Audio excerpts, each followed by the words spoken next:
Estamos entonces estudiando ¿qué libro? Primera de Juan, exacto, Primera de Juan, y ya hemos visto pues que el apóstol escribe esta carta porque se habían levantado falsos maestros a distorsionar la palabra de Dios, la enseñanza de nuestro Señor Jesucristo, y el apóstol entonces quiere poner orden en esto y les comienza también a recordar las enseñanzas que ya ellos habían recibido. Y una de esas enseñanzas es acerca del nuevo mandamiento, y es así como he titulado a esta prédica, un nuevo mandamiento. Y lo vamos a ver en 1 de Juan, capítulo 2, versos 7 al 17. Versos 7 al 17 de 1 de Juan, capítulo 2. Y el primer punto precisamente es este, un nuevo mandamiento. Un nuevo mandamiento. Y vamos a leer los versos 7 y 8 de 1 de Juan capítulo 2. Versos 7 y 8. ¿Estamos ahí? Vamos entonces a leer. Yo voy a estar usando la Reina Valera del 60, pero ustedes pueden usar la que tienen a mano y leer con nosotros. Vamos a leer. Hermanos, no os escribo mandamiento nuevo, sino el mandamiento antiguo que habéis tenido desde el principio. Este mandamiento antiguo es la palabra que habéis oído desde el principio. Sin embargo, os escribo un mandamiento nuevo, que es verdadero en él y en vosotros, porque las tinieblas van pasando y la luz verdadera ya alumbra. Un poquito como que, ¿cómo es esto? No les escribo nada nuevo y después les estoy escribiendo algo nuevo. O sea, ¿en qué estamos, Juan? ¿Qué pasa? ¿Me estás mareando? ¿No? Pero no es así, no es así. Efectivamente, Juan les estaba hablando de un mandamiento que ya ellos conocían, ¿no? Y lo podemos leer, buscamos en nuestras Biblias, Levítico 19:18. Levítico 19:18, que dice así: no te vengarás, no guardarás rencor a los hijos de tu pueblo, sino amarás a tu prójimo como a ti mismo, yo Jehová. ¿No? Ya ellos tenían esta enseñanza en el Antiguo Testamento, lo habían recibido de parte de Dios. Y por eso es que Juan les dice, yo no les estoy hablando de un mandamiento desconocido, no, ya ustedes lo conocen. Pero Jesús tampoco vino a cambiar las cosas para decir, no, les voy a dar algo nuevo ahora. Vamos a Mateo, capítulo 22, versos 39 y 40. Mateo 22, 39 y 40. Dice así, hablando de los dos mandamientos más importantes, Jesús había dicho, amarás a Dios sobre todas las cosas, y le dice, y el segundo es semejante, amarás a tu prójimo como a ti mismo. De estos dos mandamientos dependen toda la ley y los profetas. Jesús le estaba diciendo lo que ya les habían enseñado en el Antiguo Testamento, y él no lo estaba cambiando.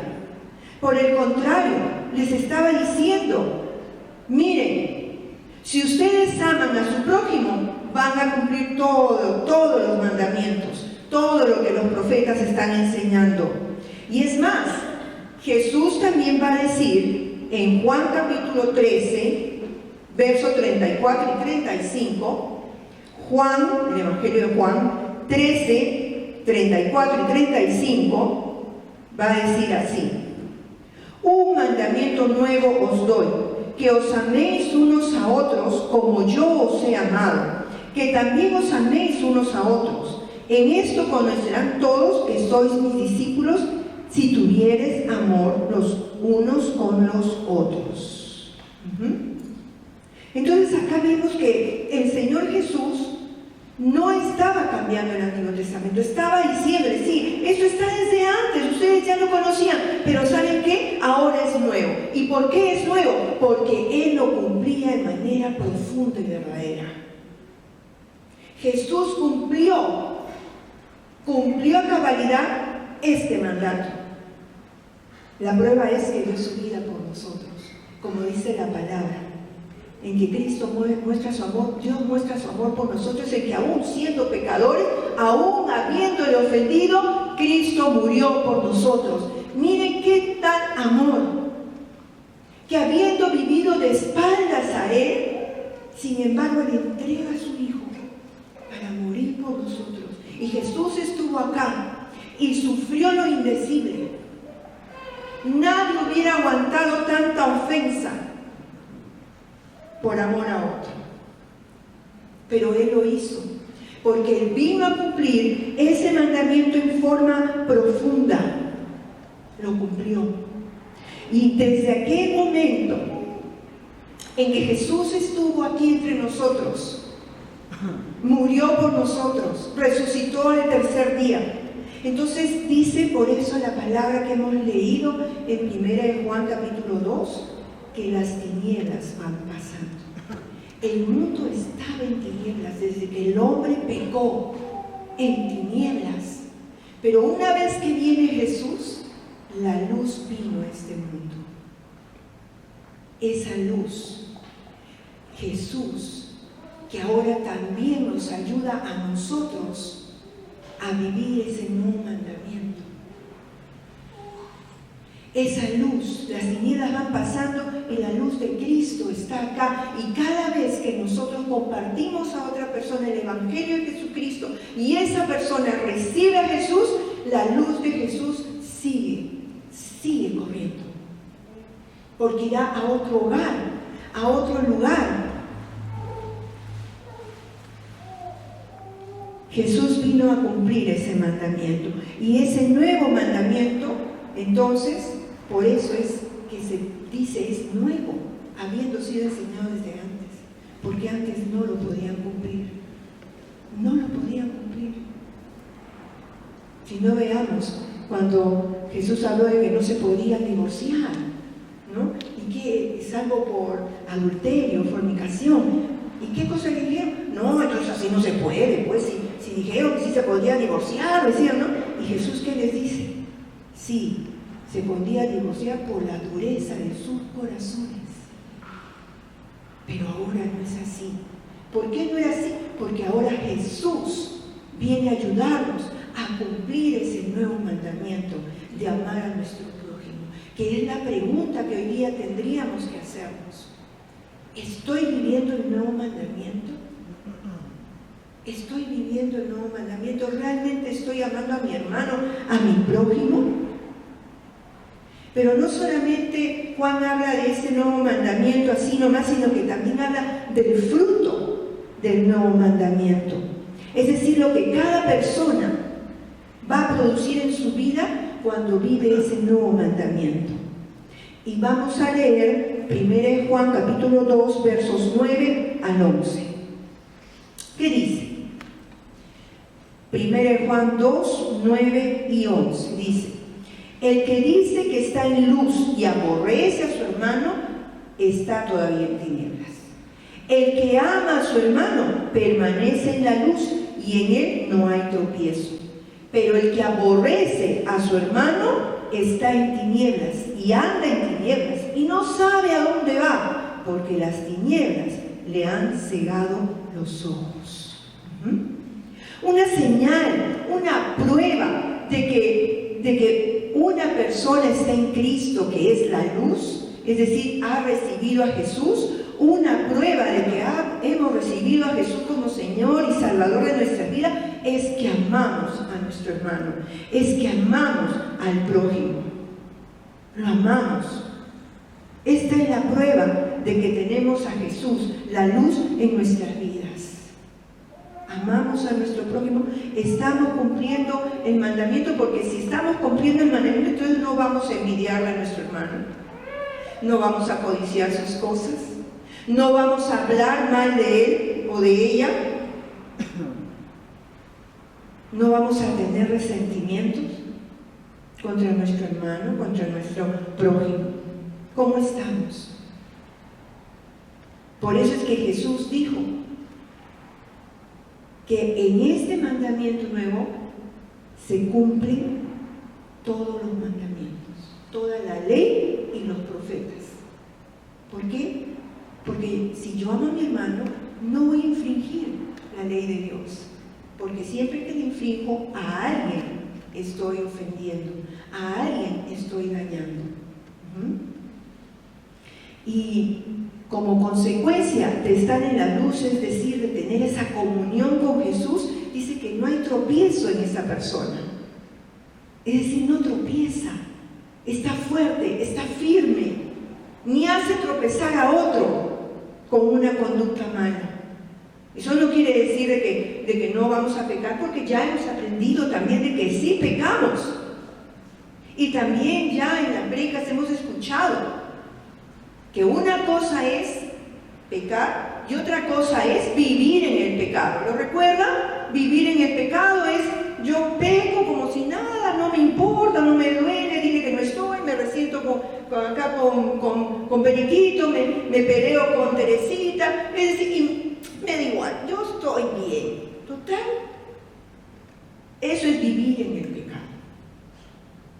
Pecar es cuando yo me he arrepentido de mis pecados, he recibido a Jesús como Señor y Salvador y trato de vivir para Él, pero por ahí en el camino se me escapó una mentira. Dios mío, me siento mal, me da pena, he ofendido a Dios. Yo recuerdo que en una oportunidad me pasó así con mi papá. Tenía mi papá varios negocios, en uno de ellos él me dijo: dile a uno de los proveedores, no me acuerdo qué, era una mentira. Entonces yo le dije: allá papi, y me fui muy contenta. Y cuando en el camino me doy cuenta de que había mentido, de que no había mentido todavía, pero ya había aceptado que iba a mentir. Pero Señor, perdóname. Cuando regreso y le digo a mi papá: papi, ¿sabes qué? Perdóname, pero yo no voy a mentir. No le voy a decir eso porque no voy a mentir. Ah, ya sabía. Digo, ya lo puedo contar contigo. Ya. Me dio pena, pero tanta era la paz de Dios, de haber arreglado, de haber pedido perdón por ese pecado y arreglar las cosas, que la paz de Dios fue mayor que la pena me daba que mi papá pues me había desechado. Eso es tener comunión con Dios, y uno peca, pero ¿qué hemos aprendido? Que si confesamos nuestros pecados, Él es fiel y justo para perdonarnos y limpiarnos de toda maldad. Y nos levantamos y seguimos tratando de caminar, como cuando uno va caminando por ahí, ¿no? Y de repente, ¡pum!, te caes. ¿Te quedas caído? Hasta de la vergüenza nos levantamos como un resorte, ¿verdad? Y yo repito, nos limpiamos y seguimos. ¿Sí o no? Claro que sí. Claro que sí. Y así en la vida cristiana. Hemos pecado, pedimos perdón al Señor y seguimos caminando tratando de vivir agradando a nuestro Señor. Pero dice que el que no ama a su hermano está en tinieblas, está en oscuridad. Y por eso es que a veces hay personas que se dicen cristianas o cristianos que no están cuidando su comunión con Dios y viven como a ellos les parece y viven dándose tumbos, golpes. En la vida no vamos a dar golpes, pero que sean porque, bueno, es parte de la vida y no porque me los busque. Porque como no estoy en comunión con Dios, camino en oscuridad y no sé ni qué quiero, ni qué hago, ni nada. El que no ama a su hermano está en oscuridades. Está en oscuridad.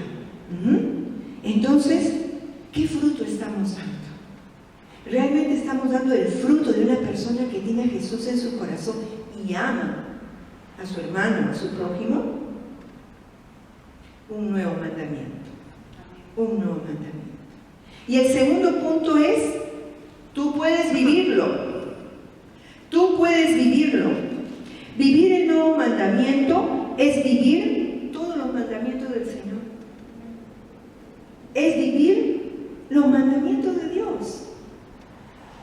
Qué fácil, ¿no? Pero no. Nos damos cuenta que muchas veces no es fácil. No es fácil, ¿sabes por qué? Porque porque está también nuestra carne, es decir, los malos deseos de nuestra alma, que como en una oportunidad hemos aprendido que nuestra alma no es la que se regenera, la que nace de nuevo es el espíritu, pero nuestra alma está mal acostumbrada, está mal habituada, está habituada a la mentira, a de repente a decir improperios, de enojarme mucho. ¿Cuántas cosas puede estar mi alma mal acostumbrada? A ser mentirosa, de repente mentiroso, no sé. ¿A qué estaba acostumbrada tu alma? Esos son los malos deseos. Pero cuando conocemos a Jesús eso va cambiando, ¿verdad?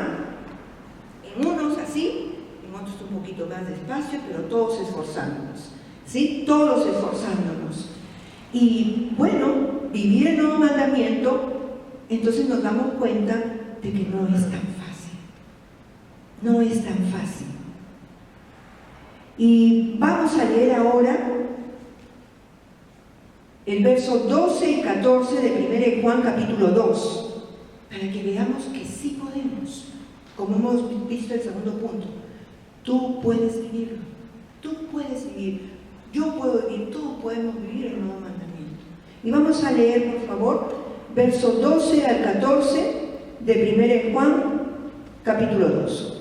Os escribo a vosotros, hijitos, porque vuestros pecados os han sido perdonados por su nombre. Os escribo a vosotros, padres, porque conocéis al que es desde el principio. Os escribo a vosotros, jóvenes, porque habéis vencido al maligno. Os escribo a vosotros, hijitos, porque habéis conocido al Padre. Os escribo a vosotros, padres, porque habéis conocido al que es desde el principio. Os escribo a vosotros, jóvenes, porque sois fuertes y la palabra de Dios permanece en vosotros y habéis vencido al maligno. ¿Qué es esto de hijitos, padres, jóvenes? Juan acá se está dirigiendo ya a diferentes grupos de personas. Pero ¿quiénes son estas personas? Y dicen los estudiosos que cuando dice hijitos, se está refiriendo a los nuevos creyentes, porque acá está hablando acerca de la edad de la cristiandad. ¿Se acuerdan? Todos sabemos cuántos años de cristianos tenemos, ¿verdad? Todos sabemos. Hay unos que recién han recibido a Jesús, hace poquito, los nuevos creyentes. Esos son, dice Juan, los hijitos.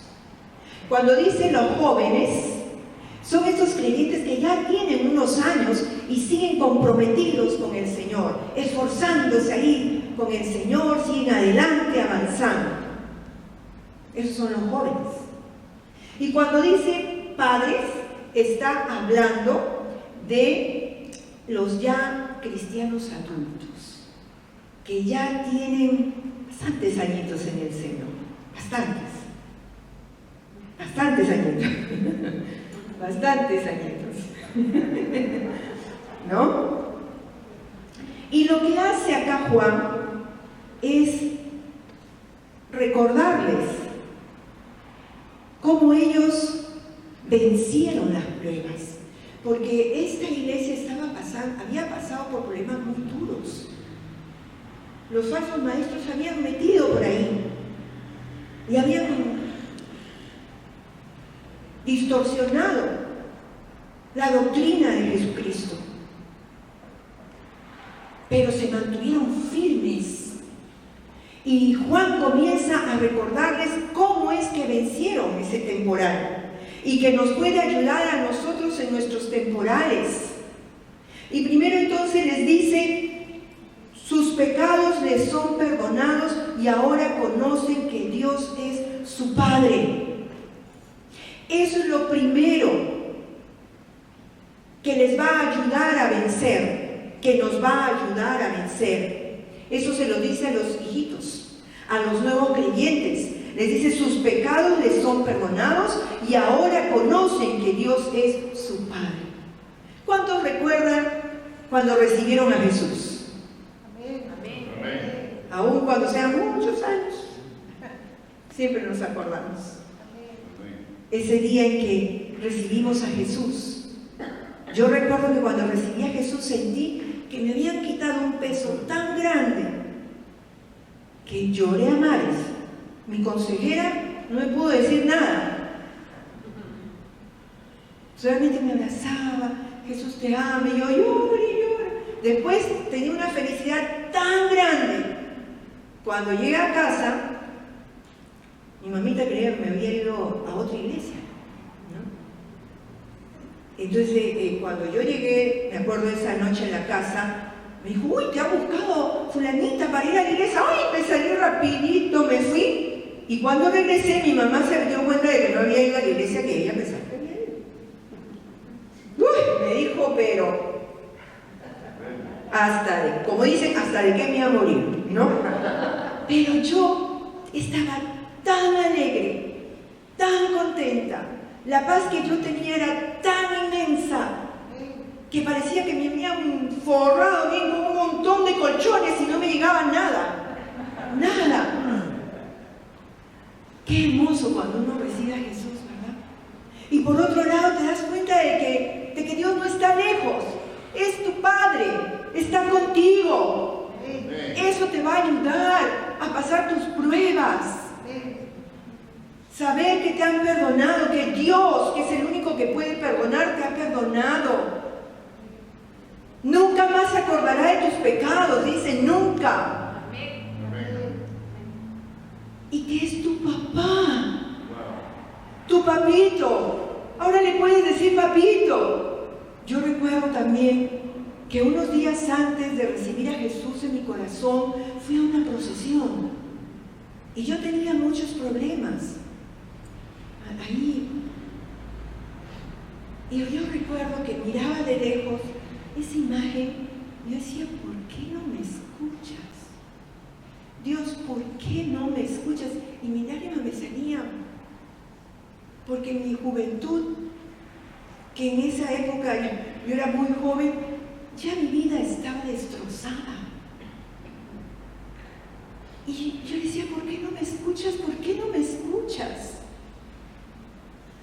Y a los días me doy cuenta de que me había equivocado. ¿A quién le pedía, pues? Y ahora yo le había pedido a Jesús que venga a mi vida. Y ahora sí, yo me daba cuenta que Dios era mi papá, mi papito. Y como dicen Romanos, por eso le podemos decir, Abba Padre, papito lindo. Dile al Señor papito, porque es tu papito el que puede tratarle con todo amor, con todo cariño, porque es tu papá, tu papito. Eso les ayudó a los nuevos creyentes y nos puede ayudar a nosotros en medio de nuestras pruebas. Pero ¿qué más nos ayuda? Dios no cambia. Dios no cambia. Y eso se lo dice a los padres, Juan, a los adultos ya en la fe, que por la comunión que a lo largo de sus años habían cultivado con Dios, se habían dado cuenta, como dice Juan, han conocido al que era desde el principio.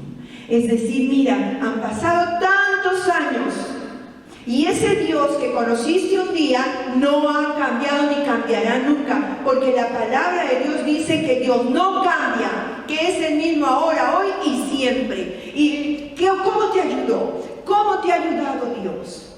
¿Cómo te ha ayudado? ¿Qué ha hecho por tu vida? ¿Te acuerdas de las promesas que te dio? ¿Y te acuerdas cómo te ha ayudado en los diferentes momentos de tu vida? Ay, pero si recién me he convertido, habla con un hermano mayor en la fe y que te cuente las cosas que Dios ha hecho por él o por ella. Dios no cambia. Y tener presente eso nos ayuda a mantenernos firmes en la fe, a confiar de que Dios me va a ayudar en esta tormenta cualquiera que ella sea. Una lucha interna, una enfermedad, en el trabajo, no sé. Pero Dios no cambia y Él nos va a ayudar, como ya lo ha hecho. ¿Y qué más dice? ¿Qué les ayudó? Son fuertes y la palabra permanece en ellos. ¿A quién les dice eso? A los jóvenes. a esos cristianos que ya tienen cierto tiempo en el Señor, ¿verdad? Y les dice, ustedes vencieron estos problemas porque son fuertes y la palabra permanece en ustedes. Como dice en Filipenses 4:13. Vamos a leer. Filipenses 4:13 dice, todo lo puedo en Cristo que me fortalece. Ellos no eran fuertes por sí mismos, lo habían aprendido. Eran fuertes porque Jesús vivía en ellos y les daba la fuerza que necesitaban para las diferentes situaciones de la vida, como lo va a hacer contigo, conmigo, con cada uno de nosotros. Él, el Señor, nos va a dar las fuerzas que necesitamos. Tú que dices, ya no puedo más. Sí, pues tú no puedes más. Es Jesús quien puede. Y Jesús que está en ti, te va a dar las fuerzas que necesitas. ¿Y qué más les dice? Que la palabra de Dios permanece en ellos. Y en el Salmo 119, versos 9 y 11, en la versión Dios habla hoy, dice así, Salmo 119, versos 9 y 11. ¿Cómo podrá el joven llevar una vida limpia? Viviendo de acuerdo con tu palabra. He guardado tus palabras en mi corazón para no pecar contra ti. Cuando la palabra permanece en nosotros, es que nosotros somos fuertes y podemos seguir adelante en medio de nuestras luchas.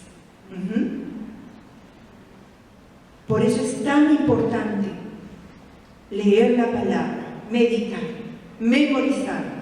Hay que estudiarla para que podamos nosotros salir adelante. En alguna oportunidad he compartido con un pastor, su nombre es Rabbi Zacarías.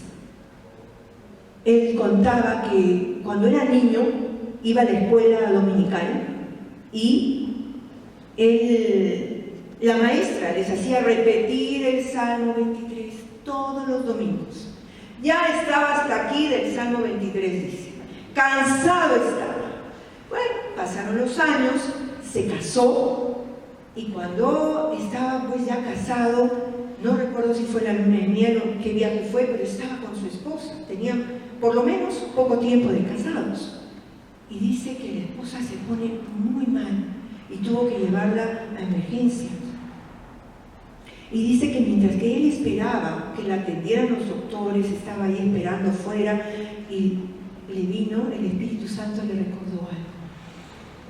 Aunque ande un valle de sombra de muerte, no temeré mal alguno.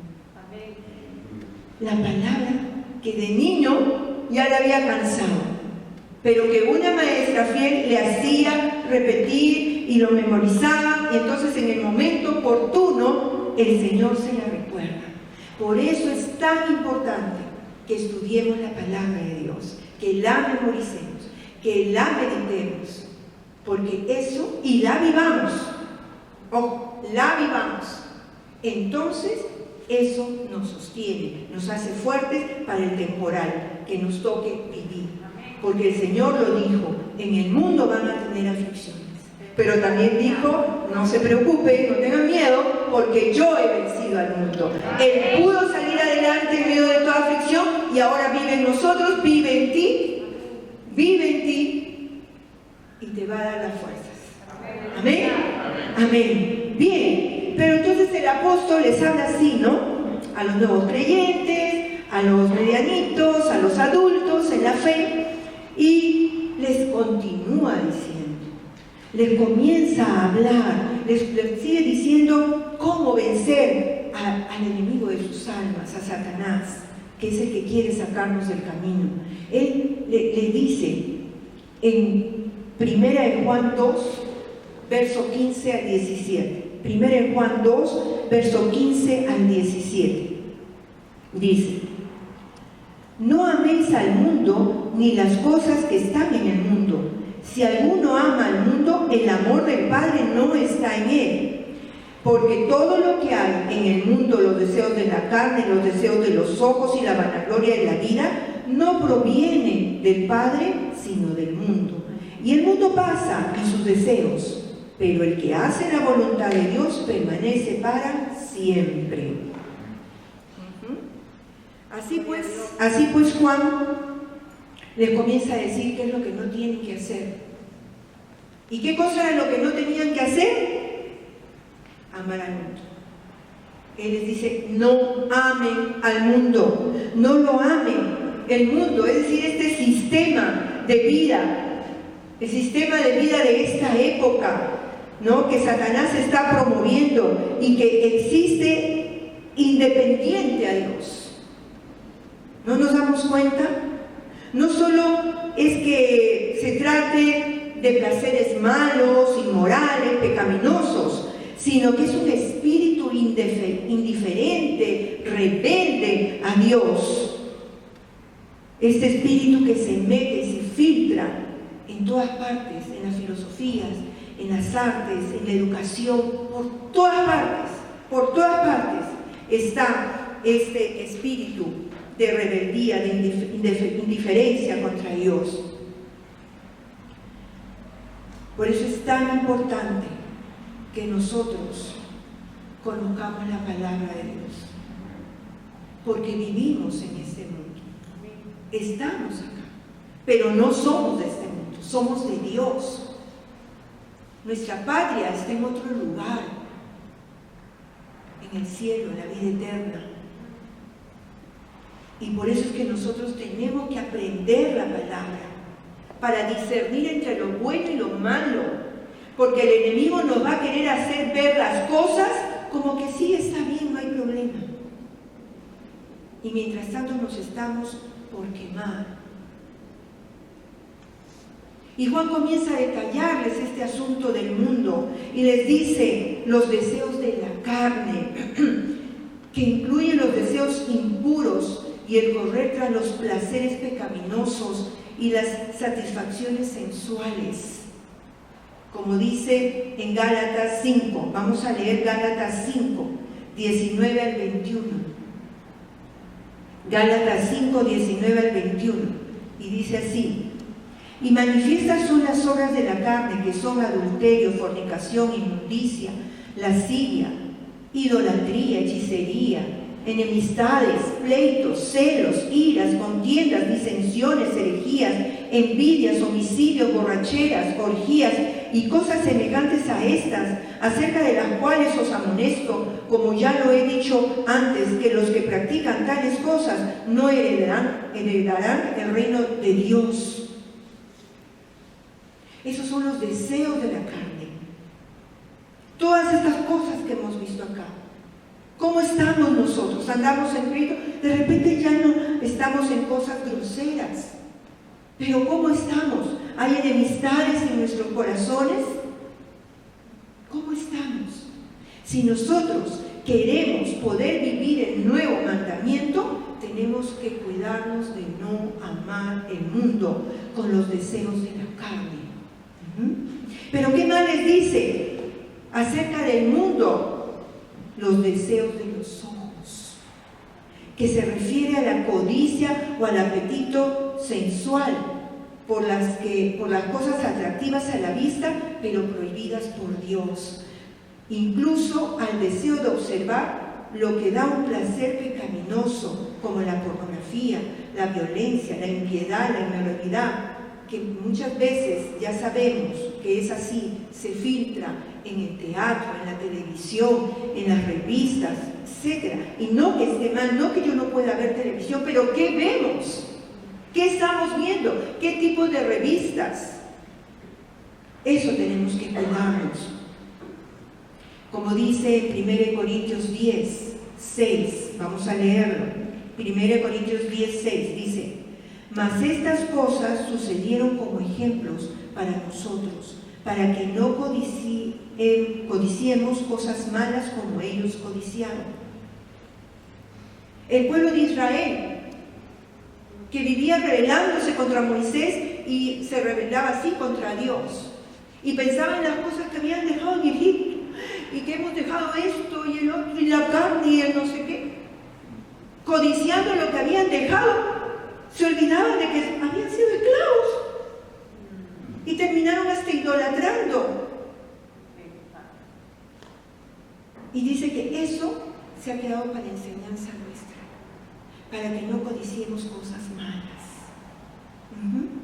Que no codiciemos cosas malas, dice. Tenemos que tener cuidado con los deseos de los ojos. ¿Qué cosa ven nuestros ojos? Y dice la vanagloria de la vida. La vanagloria de la vida, que se refiere al espíritu de arrogancia e independencia, autosuficiente, que no reconoce a Dios como Señor, ni su palabra como la autoridad suprema. Se exalta a sí mismo el hombre, ¿verdad? Se glorifica, se asciende como el centro de la vida. Como dice en Santiago 4:16, Santiago 4:16, que vamos a leer. Pero ahora os jactáis en vuestras soberbias. Toda jactancia semejante es mala. Recuerdo un doctor cuando empezó lo de la pandemia y estábamos en nuestra primera cuarentena, y él expresó algo muy cierto. El hombre secreta, ¿verdad? ¿Cuánto se cree el hombre? Y miren, un pequeño virus, ¿cómo nos tiene? Porque en esa época estábamos en toda la cuarentena, la primera de nosotros. El hombre, ¿qué se cree? Y ahí Dios les demostró, ¿qué se creen ustedes? Un virus así de chiquitito. ¿Dónde se fue la arrogancia del hombre? La soberbia. Pero sin embargo, persisten en ser soberbios, en no querer aceptar las cosas de Dios. Ayer un taxista me decía, señora, ¿y cómo no quieren saber nada de Dios la gente, no? Sí, pues. Autosuficiencia. Creen que no necesitan de Dios. Pero nosotros tenemos que tener en cuenta que tenemos que cuidarnos de todo esto, porque el que cree que está firme, mire que no caiga, dice el Señor. Mire que no caiga. Y por eso el apóstol Juan comienza a decirles todas estas cosas para que ellos permanecieran firmes y para que tú y yo permanezcamos firmes. ¿Cómo podemos vivir el nuevo mandamiento? Teniendo en cuenta estos consejos de la palabra del Señor. Y el apóstol Juan les dice en el verso 15 y 16 que ya hemos leído: el que ama al mundo, el amor del Padre no está en él. Porque el mundo y sus cosas, dice, no provienen del Padre. No provienen del Padre. Y entonces les pregunta, la pregunta es, ¿amamos al mundo y sus cosas? ¿Cómo estamos nosotros como hijos de Dios?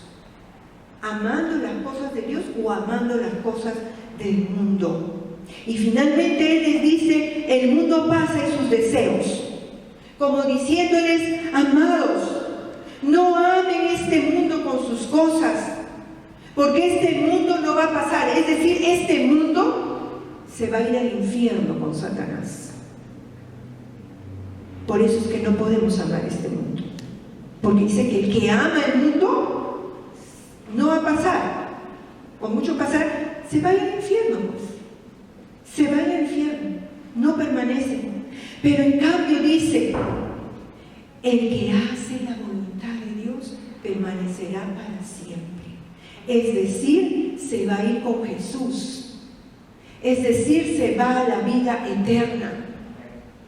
Si no viene antes Jesús, como en la canción que hemos cantado, ¿verdad? Al Señor, creo en ti, creo en tu venida. Él nos va a llevar. O de repente nos iremos antes con Él al Señor si partimos de esta vida. Pero para eso hay que dice hacer su voluntad. Amén. Amén. Amén. Vamos entonces a recordar esto. Vive el nuevo mandamiento. Tú puedes hacerlo. Y en el nuevo mandamiento se va a cumplir toda la ley de Dios. Todos sus mandatos. Vamos a orar.